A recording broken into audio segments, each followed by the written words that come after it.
Selamat pagi Bapak Ibu Guru dan anak-anakku kelas 7, 8, dan 9. Mari sebelum kita memulai belajar dan mengajar kita datang ke hadapan Tuhan dan mendengarkan firman-Nya.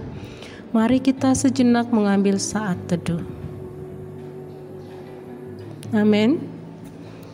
Di bulan Maret ini kita memiliki tema tentang demokrasi.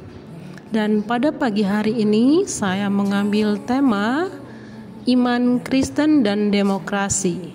Demokrasi kasih. Apabila berbicara mengenai demokrasi, maka kita pasti membahas juga mengenai politik, pemerintahan, dan rakyat. Karena elemen-elemen itu adalah bagian dari demokrasi. Istilah demokrasi berasal dari bahasa Yunani, yakni demos yang berarti rakyat dan kratos yang berarti pemerintahan atau kekuatan. Oleh karena itu, demokrasi secara sederhana dapat diartikan sebagai suatu pemerintahan di mana kekuasaan tertinggi ada di tangan rakyat. Sehingga demokrasi merupakan pemerintahan dari rakyat, oleh rakyat, dan untuk rakyat. Dalam iman Kristen, demokrasi memiliki makna ketika kasih menjadi motivasi dan keadilan menjadi tujuan. Hal ini seharusnya harus menjadi pemahaman kita untuk semua umat yang dikasihi Allah. Karena kasih dan keadilan adalah nilai universal yang tertanam dalam hati manusia.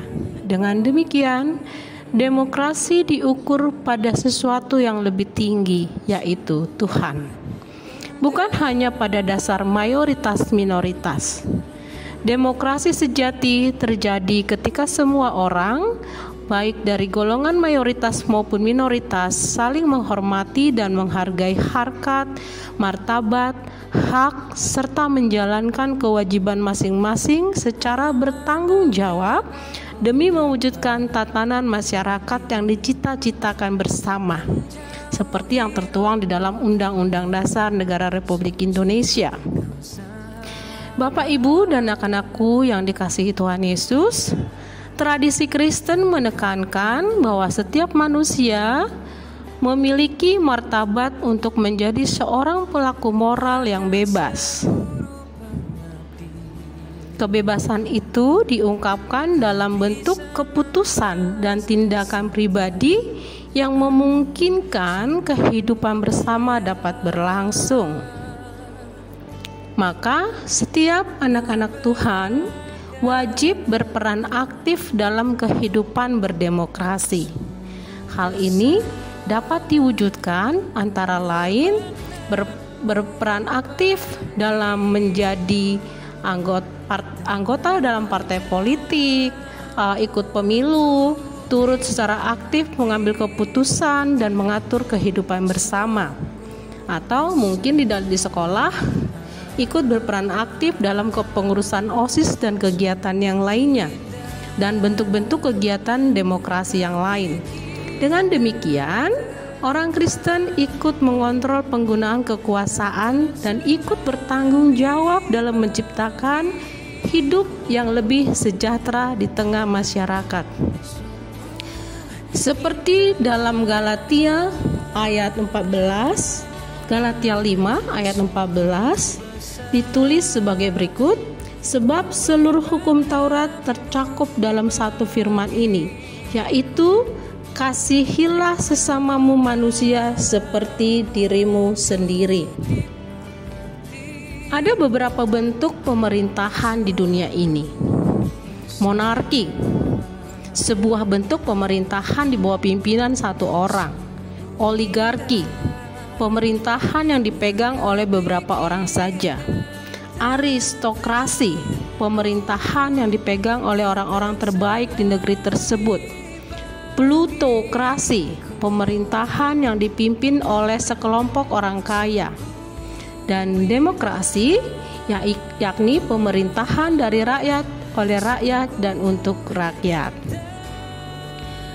Dengan meminjam istilah bentuk-bentuk pemerintahan tersebut, Maka bentuk kehidupan bermasyarakat yang paling sesuai untuk dianut oleh orang Kristiani adalah bentuk demokrasi kasih. Seperti Rasul Paulus berbicara kepada jemaat di Galatia, agar mereka memiliki pola hidup berjemaat yang demikian, yaitu pola hidup yang saling melayani berdasarkan kasih terhadap sesama. Sebaliknya, pola hidup yang bertekun dalam dosa harus ditanggalkan. Dengan kata lain, Rasul Paulus ingin menekankan bahwa setiap orang percaya dipanggil bukan untuk hidup egois dan mengejar hawa nafsu, melainkan untuk peduli dan mengasihi sesama manusia. Bagaimana kita mewujudkan masyarakat demokrasi kasih tersebut? Rasul Paulus memberikan sebuah contoh praktis dalam ayat berikutnya. Jikalau kita sampai terlibat dalam sebuah konflik dalam menjalani kehidupan bersama, janganlah kita saling membinasakan. Maksudnya, ketika konflik terjadi antar sesama tak dapat dihindarkan, kita harus menyediakan segudang pengampunan bagi lawan kita, agar kita terhindar dari dendam dan keinginan untuk membinasakan lawan konflik kita, sehingga kasih Allah tetap bisa dinyatakan walaupun melalui konflik. Bapak, Ibu, dan anak-anakku yang terkasih dalam Yesus Kristus, iman Kristen menegaskan bahwa semua kuasa berasal dan hanya milik Allah.